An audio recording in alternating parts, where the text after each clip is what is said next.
Hello everyone. तो आज की इस वीडियो में हम डिस्कस करने वाले हैं इनिशियलाइजेशन यानी इनिशियलाइजर्स के बारे में स्विफ्ट के अंदर। तो सबसे पहले हम इसकी डेफिनेशन को देख लेते हैं।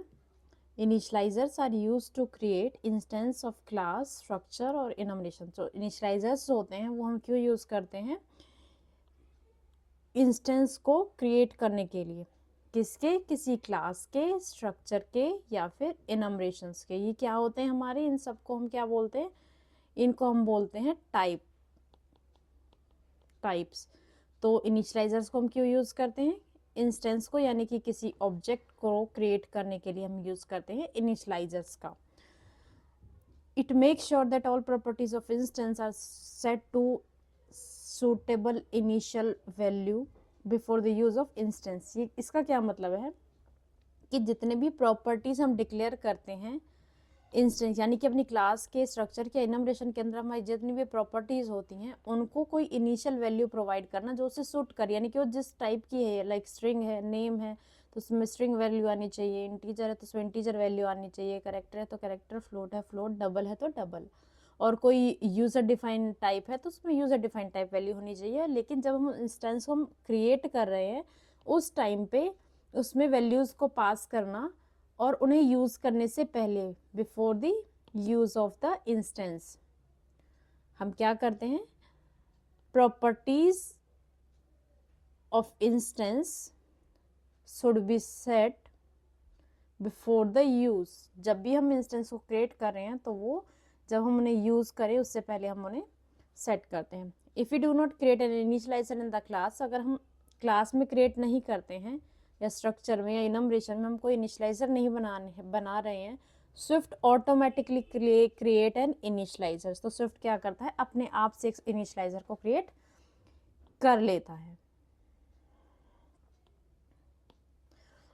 देन क्या आता है हमारे पास? They do not return any value, यानी कि इनिशियलाइजर कोई वैल्यू रिटर्न नहीं करते हैं। बेसिकली अगर आपको याद हो तो फंक्शन या फिर मेथड्स वो क्या करते हैं कि उनका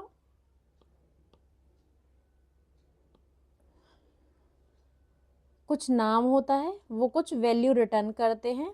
जहाँ पे अगर हमारा रिटर्न इंटीजर है तो हम इंटीजर रिटर्न करते हैं, फ्लोट है तो फ्लोट रिटर्न करते हैं, और अगर कुछ रिटर्न नहीं कर रहा है तो यहाँ से भी हम कुछ रिटर्न नहीं करेंगे। तो ये हमारा बेसिकली एक फंक कीवर्ड के साथ स्टार्ट होने वाला सम नाम का फंक्शन है जो इंटीजर को रिटर्न कर रहा है। तो यहाँ पे हम ये इंटीजर वैल्यू ही रिटर्न करा रहे हैं। सेम इनिशियलाइजर भी एक फंक्शन होता है बट वो कोई वैल्यू रिटर्न नहीं करता है, वो जस्ट क्या करता है? बेसिक कुछ सेटअप होता है, बेसिक इनिशियलाइजेशन की प्रोसेस होती है। बेसिकली वो स्टोर्ड प्रॉपर्टीज होती हैं जो हमारे टाइप की, यानी कि क्लास, स्ट्रक्चर, इनमरेशन में जितनी भी हमारी स्टोर्ड प्रॉपर्टी होती हैं उन स्टोर्ड प्रॉपर्टी को सिर्फ वैल्यू प्रोवाइड कराता है और इनिशियलाइज कराता है। तो इसी को हम इनिशियलाइजेशन कहते हैं। कंप्यूटर प्रॉपर्टीज को हम इनिशियलाइजर के अंदर नहीं सेटअप करते। आगे देखते हैं। Their main goal is to make sure that the new instance of any type is initialized correctly before it will be used for the first time.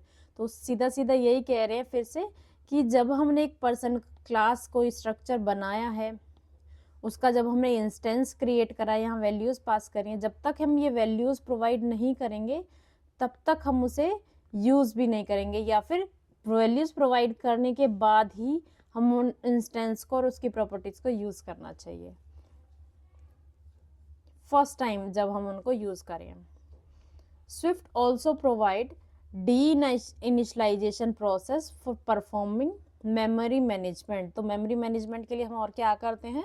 D initialisation भी करते हैं। डी इनिशियलाइजेशन का क्या मतलब होता है कि जब हम इनिशियलाइजेशन करते हैं यानी कि ऑब्जेक्ट को क्रिएट करते हैं तो हम मेमोरी में कुछ स्पेस को अलोकेट कर देते हैं उस ऑब्जेक्ट के लिए।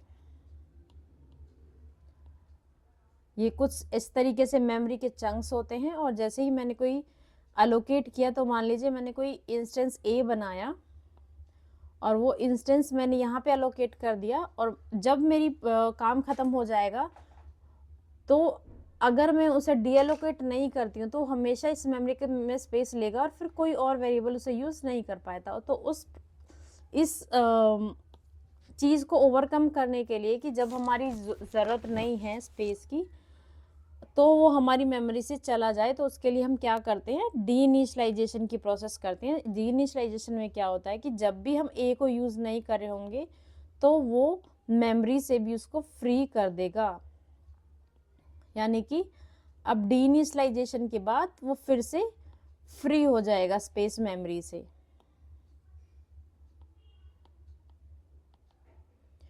और उसे डीएलोकेट कर देंगे, तो इसी को हम कहते हैं डीएलोकेशन। अब हम बात करते हैं कि इनिशियलाइजर्स को क्रिएट करते कैसे हैं। तो सबसे पहले इनिशियलाइजर्स की को डिफाइन कैसे करेंगे, सबसे इसका कीवर्ड होता है इनिट। उसके बाद बिकॉज इनिशियलाइजर भी क्या है, एक फंक्शन होता है, बट ये फंक्शन कीवर्ड के बिना होता है, ये हमारे फंक्शन का नाम होता है। पैरेंथेसिस, इसमें कोई पैरामीटर्स नहीं होते, ये कोई वैल्यू रिटर्न नहीं करता, तो हमारी ये वाली चीज़ भी यहाँ पे नहीं आएगी। उसके बाद सिंपली इसके अंदर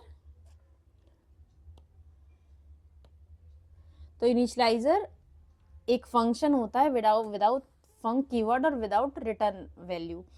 सो ये हमारा इनिशियलाइजेशन कीवर्ड है। यहाँ पे हमारी बेसिक सेटअप या इनिशियलाइजेशन प्रोसेस जो होती है उसे कंप्लीट करते हैं। अभी हम क्या किया है, यहाँ पे एक स्ट्रक्चर बनाया रेक्टेंगल नाम का, उसके अंदर हमने प्रॉपर्टीज डिक्लेयर की, एक लेंथ, एक ब्रेथ, डबल टाइप की, और उसके अंदर हमने कोई वैल्यू स्टोर नहीं कराई है, तो यहाँ पे ये अभी सिर्फ डिक्लेयर हुए हैं। उसके बाद हमने एक इनिशियलाइजर क्रिएट किया, इस इनिशियलाइजर के अंदर हमने लेंथ को वैल्यू असाइन कर दी, यानी कि इनिशियलाइज कर दिया। यहाँ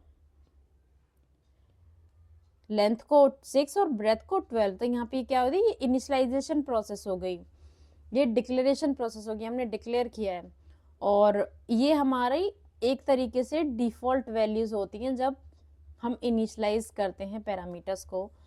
देन यहाँ पे हमने ये किया, अपना ऑब्जेक्ट बनाया, या फिर कह सकते हैं कि हमने इंस्टेंस बनाया रेक्टेंगल का।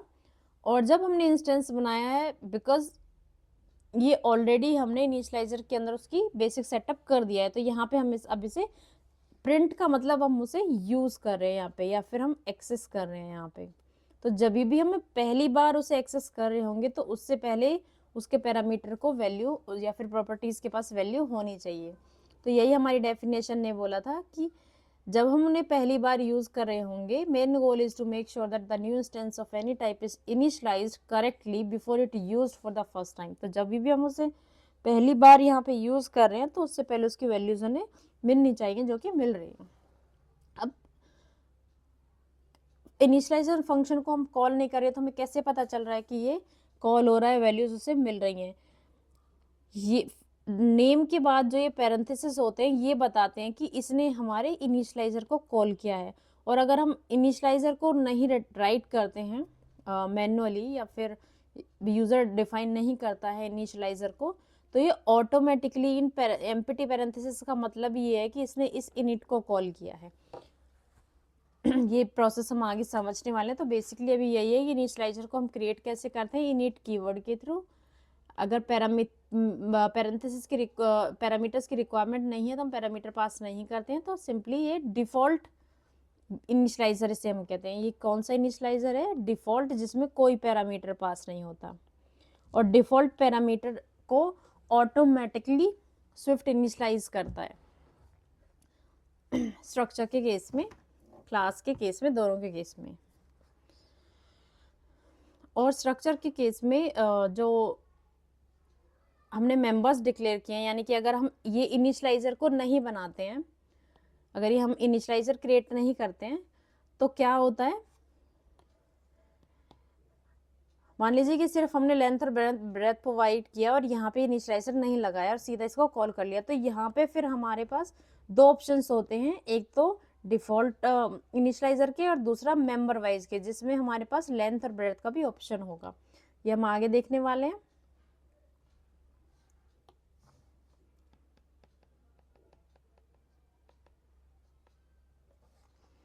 नेक्स्ट चलते हैं। अब यहाँ पे जब हमने एरिया पास किया था 6 and 12, 12 6 72, तो ये इसका आउटपुट हो जाएगा यहाँ पे।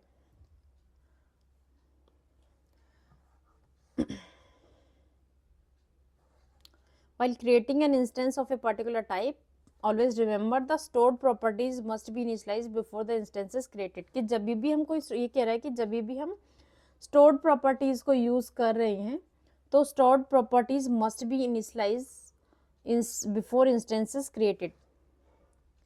जब हम इस इंस्टेंस को क्रिएट कर रहे हैं तो उससे पहले ही जितनी भी हमारी स्टोर्ड प्रॉपर्टी क्या होती हैं, जो डायरेक्टली वैल्यू सेव करती हैं. तो यहाँ पे लेंथ और ब्रेथ वेरिएबल एक स्टोर्ड प्रॉपर्टी है. तो जब भी हम ऑब्जेक्ट क्रिएट करें तो उससे पहले ही इनिशियलाइजर के अंदर वो वैल्यूज हमने पास कर दी हैं, यानी कि उन स्टोर्ड प्रॉपर्टीज को हमने वैल्यू प्रोवाइड कर दिया. तो हमेशा स्टोर्ड प्रॉपर्टी के केस में वैल्यूज को इनिशियलाइज होना चाहिए इंस्टेंस बनाने से पहले. They can not left in an intermediate state. जो स्टोर्ड प्रॉपर्टी होती हैं उसे हम बीच में ही नहीं छोड़ सकते, उनको प्रॉपर हमें वैल्यू इनिशियलाइज करनी होगी.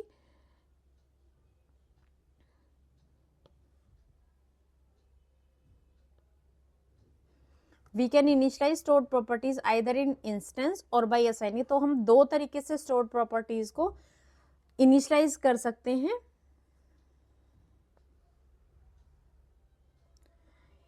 या तो इंस्टेंस जब हम ऑब्जेक्ट क्रिएट कर रहे हैं उसके अंदर, और या फिर कोई डिफॉल्ट वैल्यू प्रोवाइड करके डेफिनेशन के अंदर ही. अब देखते हैं किस तरीके से हम कर सकते हैं इस चीज को. Setting property value by default. अब हमने ये दो तरीके थे कि स्टोर्ड प्रॉपर्टी, बेसिकली इनिशियलाइजर का काम ही वो है कि जितनी भी स्टोर्ड प्रॉपर्टी होती हैं हमारे स्ट्रक्चर, क्लास और इनमरेशन के अंदर, उनको वैल्यूज प्रोवाइड कराना इंस्टेंस क्रिएट होने से पहले या क्रिएट करने के साथ साथ. तो वही होता है इनिशियलाइजर का काम बेसिक. और या फिर कोई अदर रिक्वायरमेंट कि जब हम इंस्टेंस क्रिएट कर रहे हैं उस क्रिएट करने के पहले या क्रिएट करने के साथ साथ हमें कोई कंप्यूटेशन परफॉर्म करना है तो वो भी हम इनिशियलाइजेशन के अंदर कर सकते हैं, इनिशियलाइजर के अंदर. तो अभी देखते हैं कि इन दोनों तरीकों को कि बाई इंस्टेंस हम अपने स्टोर वैल्यू को कैसे प्रोवाइड करा सकते हैं, default value,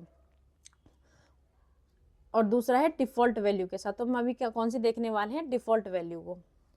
setting property values by default. We can initialize the store property using the init. हम स्टोर प्रॉपर्टी को यूजिंग द इनिशियलाइजर हम इनिशियलाइज कर सकते हैं.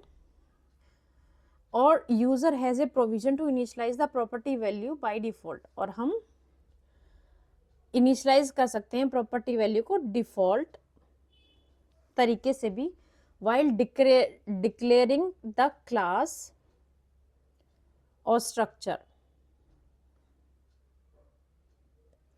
When the property take the same value alone throughout the program, we can declare in declaration section alone rather than initializing in init. और ये कह रहे हैं कि अगर प्रॉपर्टी सिर्फ एक ही वैल्यू लेने वाली है तो हमें directly by default value initialiser के बाहर भी क्रिएट कर सकते हैं. अभी हम इन एग्जांपल को देखते हैं कि सबसे पहला तो था कि डिफ़ॉल्ट वैल्यू प्रोवाइड कर देते हैं हम अपने को. एक स्ट्रक्चर हमने सेम रेक्टेंगल क्रिएट किया, इसके अंदर एक लेंथ लिया और ब्रेथ लिया, दोनों को वैल्यू 6 और 12 प्रोवाइड कर दी. तो इस केस में हमें इनिशियलाइजर क्रिएट करने की नीड ही नहीं है. और जब भी हमने ये डिफ़ॉल्ट वैल्यूज़ के साथ करते हैं तो ये ऑटोमेटिकली स्विफ्ट क्या करता है, हमने पढ़ा था, ऑटोमेटिकली इनिशियलाइजर को क्रिएट कर लेता है. इस मेथड को ये अपने आप से क्रिएट कर लेता है जैसे हम इसको डिफ़ॉल्ट वैल्यूज़ प्रोवाइड कराते हैं. तो यहाँ पे ऑटोमेटिकली इसकी वैल्यूज 6 और 12 हो गई है. तो यहाँ पे हमें इनिट मेथड लिखने की नीड नहीं होती है इस केस में. तो इसका आउटपुट सेम होगा.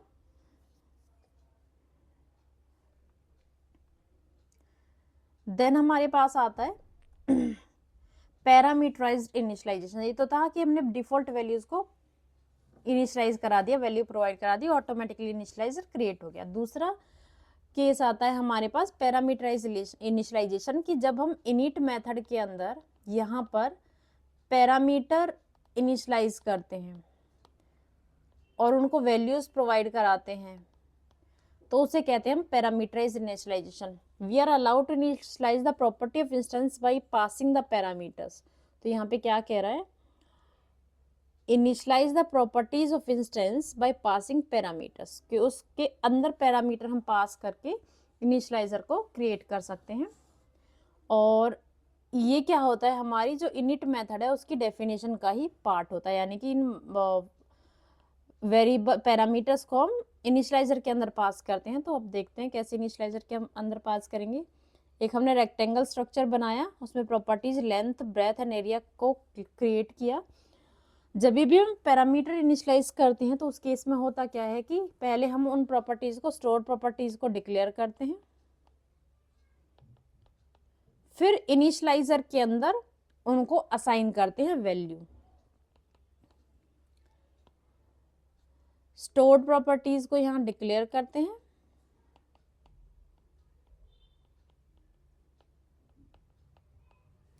और यहां पे स्टोर्ड प्रॉपर्टीज को असाइन करेंगे वैल्यू। यही इनिशियलाइजर का काम है। तो इनिशियलाइजर फ्रॉम लेंथ, ये एक लेबल होता है, ये होता है लेबल, ये जस्ट रिटर्न होता है। जब हम इसको कॉल करेंगे तब ये हमें लिखेंगे, इसको हम नहीं लिखेंगे। तो और ये हमारा पैरामीटर का नेम है, ये हमारा लेबल है। लेबल जब हम इसको फंक्शन को कॉल करेंगे, इंस्टेंस जब क्रिएट करेंगे तो हम ये लेबल को डालते हैं वहाँ पे। और जब हमारे पास लेबल अवेलेबल नहीं होता है तब हम इस लेंथ को डालेंगे। तो डबल टाइप का हमने लेंथ और ब्रेथ ले लिया। सेल्फ डॉट लेंथ, सेल्फ का मतलब है ये रेक्टेंगल, ये खुद की क्लास हो या स्ट्रक्चर हो या इनोमिनेशन। सेल्फ का मतलब होता है जिसके अंदर वो होता है उसका पेरेंट। इसके इनिशियलाइजर कहाँ क्रिएट है, रेक्टेंगल के अंदर। तो इस सेल्फ का मतलब होगा कि ये रेक्टेंगल खुद। अब रेक्टेंगल ये खुद, इसके अंदर का लेंथ, यानी कि इस रेक्टेंगल के अंदर लेंथ कौन सी है, ये। और only length without self length means ये लेंथ। तो इस लेंथ को जो हमारे पास बाहर से आएगी उसको हम इस प्रॉपर्टी के अंदर असाइन कर रहे हैं। सेम सेल्फ डॉट ब्रेथ, ये वाली ब्रेथ होगी हमारे पास। इस ब्रेथ के अंदर हम वैल्यू असाइन कर रहे हैं जो बाहर से हमारे पास ये ब्रेथ आ रही है उसकी। देन फिर एरिया हम कैलकुलेट करेंगे। अब सेल्फ नहीं लिख रहे हैं बिकॉज यहाँ पे हमारे पास एरिया नहीं है। हम यहाँ सिंपल क्या करेंगे, लेंथ इंटू ब्रेथ, ये लेंथ और ये ब्रेथ को इंटू करें एरिया के अंदर। तो ये होता है हमारा पैरामीटराइज की जब हम पैरामीटर पास करते हैं। अब इसको हम कॉल कैसे करेंगे, यानी कि इंस्टेंस क्रिएट कैसे करेंगे। Rectangle let A R equals to rectangle from length, यानी कि वो लेबल लेंथ से 6 और फ्रॉम ब्रेथ 12, और इसका एरिया यहाँ पे हम प्रिंट कर देंगे। तो सिंपली एरिया को डिस्प्ले कर देगा कैलकुलेट करने के बाद। तो ये होता है पैरामीटराइज कैलकुलेशन। तो इसका भी क्या होगा output 72।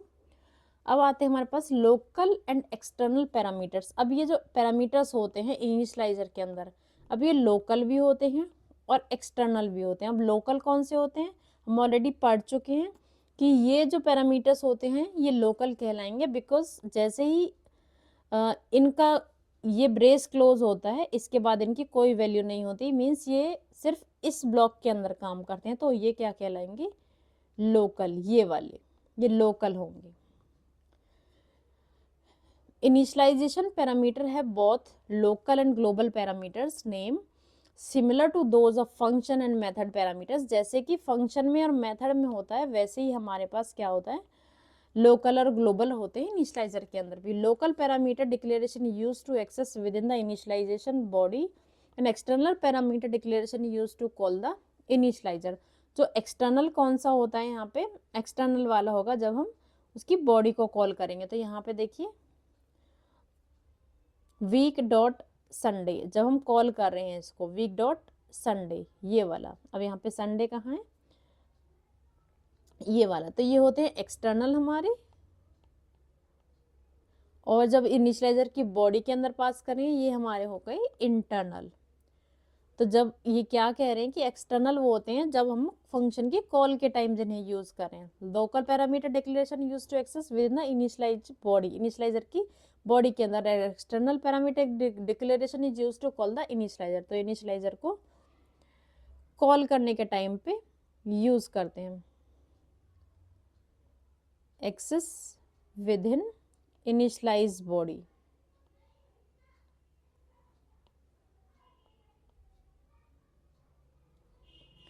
Swift initializer differ from function and method initializer. जो कहते हैं जो स्विफ्ट का इनिशियलाइजर होता है वो फंक्शन और मेथड इनिशियलाइजर से अलग होता है, in that they do not identify which initializer use to call which function.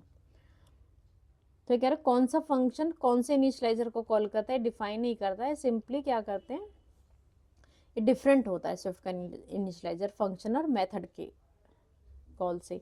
So to overcome this Swift introduced an automatic external name for every parameter in init। तो Swift ने क्या introduce किया, automatically external name for every parameter in init। The automatically external name is equivalent to the local name written before every initialization parameter।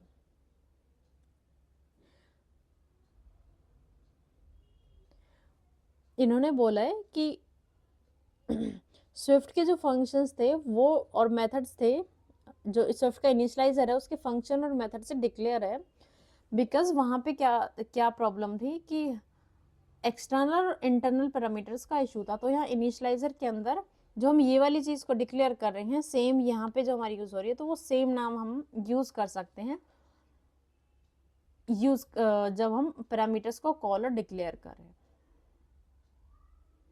तो जो external नाम होगा ये भी इक्वल होगा इसी के ही। तो ये यही बताने की कोशिश करें कि ये दो क्यों डिक्लेयर किया है, क्योंकि फंक्शंस में प्रॉब्लम थी कि हम ये फंक्शन में पास नहीं कर सकते हैं ऐसे। तो इस तरीके से हम क्रिएट करेंगे और उसे यूज़ कर लेंगे। तो बेसिकली ये बताने की सिर्फ यही कोशिश की गई है कि हमारे पास एक इसको हम ग्लोबल बोलते हैं यानी कि एक्सटर्नल, और ये होता है हमारा लोकल। यहाँ पे मैंने उल्टा बोल दिया है, इनिशियलाइजर के अंदर जो होता है वो हमारा होता है एक्सटर्नल और ये हमारा होता है लोकल।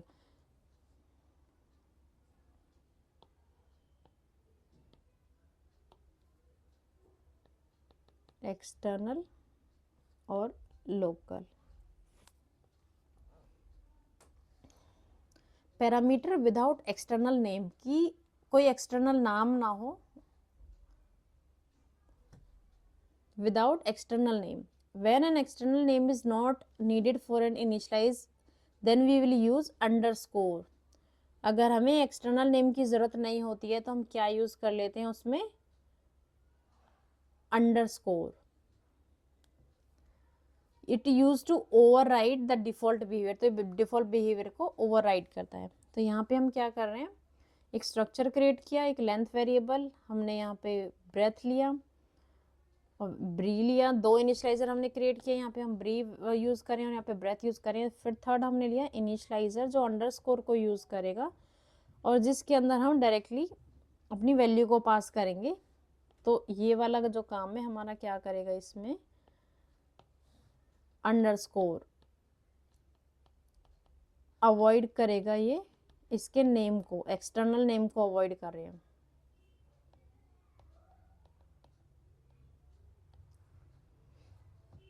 और सिंपली ये यहाँ पे हमने वैल्यू पास कर दी और पास करेंगे वैल्यू डायरेक्टली।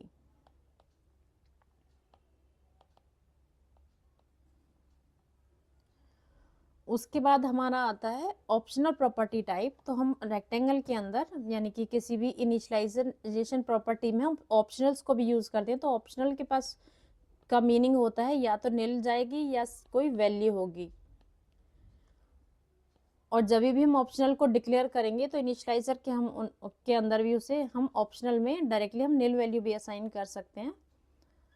और जब हमें यूज करेंगे तो उसे गॉड लेट या इफ के साथ यूज कर सकते हैं।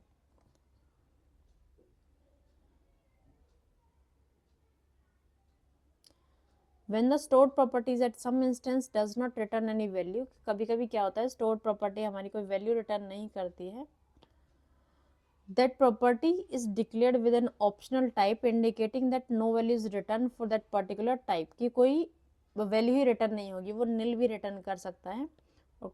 The property that was declared as optional will automatically initialize with nil value during the initialization। तो automatically उसने nil असाइन कर दिया इसको।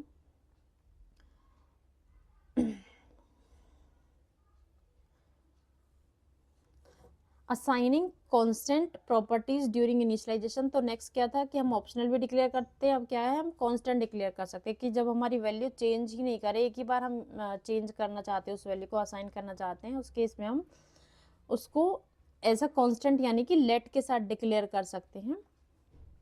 तो जब भी हम उस वैल्यू को चेंज करने का कोशिश करेंगे तो हमें एरर जनरेट करेगा, बिकॉज उसको हम चेंज नहीं कर सकते हैं।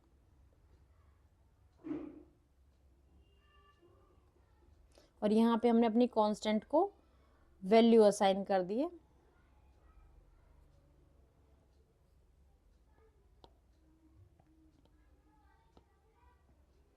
और फिर इससे इसकी हम वैल्यू को असाइन नहीं कर सकते हैं। उसके बाद आता है डिफॉल्ट इनिशियलाइजर। डिफॉल्ट इनिशियलाइजर क्या होता है कि कभी भी हमको इनिशियलाइजर नाम का कीवर्ड नाम का फंक्शन नहीं डिक्लेयर करते हैं स्ट्रक्चर के अंदर, जस्ट हम अपनी वैल्यूज असाइन करते हैं किसको, अपने पैरामीटर्स को क्लास या स्ट्रक्चर में, वो ऑटोमेटिकली क्रिएट कर लेता है। ये तो इसे कहते हैं हम क्लास के केस में default initialiser. Member wise initialiser for structure type, तो हमने ऑलरेडी डिस्कस किया था कि स्ट्रक्चर का मेंबर वाइज इनिशियलाइजर होता है। अगर हम स्ट्रक्चर के वेरिएबल को वैल्यू असाइन कर देते हैं at the time of declaration, तो ये ऑटोमेटिकली एक मेंबर वाइज इनिशियलाइजर क्रिएट कर लेता है इस टाइप का।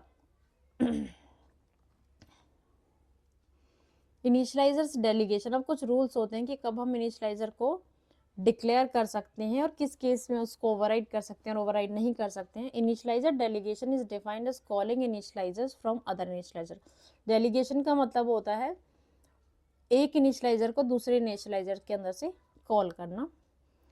इसका जो मेन काम होता है वो होता है रीयूजेबिलिटी। तो हम डेलीगेशन को क्यों करते हैं? फॉर द रीयूजेबिलिटी और कोड की डुप्लीकेशन को अवॉइड करने के लिए मल्टीपल इनिशियलाइजर्स के बीच में। तो इनिशियलाइजर के कुछ रूल होते हैं और वो दोनों रूल हमारे वैल्यू टाइप और क्लास टाइप यानी कि रेफरेंस टाइप दोनों के लिए अलग अलग होते हैं। फॉर वैल्यू टाइप स्ट्रक्चर और इनमरेशंस के लिए जो इनिशियलाइजर्स के रूल होते हैं वो क्या होंगे? इनहेरिटेंस हमारा सपोर्ट नहीं करता है वैल्यू टाइप्स को, कि उन्होंने ओवरराइड भी नहीं कर पाएंगे इनिशियलाइजर को, अपना खुद का ही इनिशियलाइजर क्रिएट कर सकते हैं। इनिशियलाइजर को हम दूसरे स्ट्रक्चर के अंदर या इनमरेशन के अंदर ओवरराइड नहीं कर सकते हैं। इसमें कोई सब क्लासिंग नहीं होती है, हम सब क्लास नहीं क्रिएट कर सकते। तो designated initializer are the main initializer for the complete initializer. तो डेजिग्नेटेड ही हमारे, और जो ये मेंबर वाइज इनिशियलाइजर है इसको ही हम डेजिग्नेटेड बोलते हैं। Value types use self dot init to refer the other initializers of the same value type. तो जो वैल्यू टाइप्स के अंदर सेल्फ डॉट इनिट का हम यूज करते हैं रेफर करने के लिए सेम टाइप की। The automatically receive A member wise initialiser, हमारे पास एक ऑटोमेटिकली हम मेंबर वाइज को गेट कर लेते हैं उनकी प्रॉपर्टीज के थ्रू। क्लास टाइप के लिए इनहेरिटेंस सपोर्ट होता है।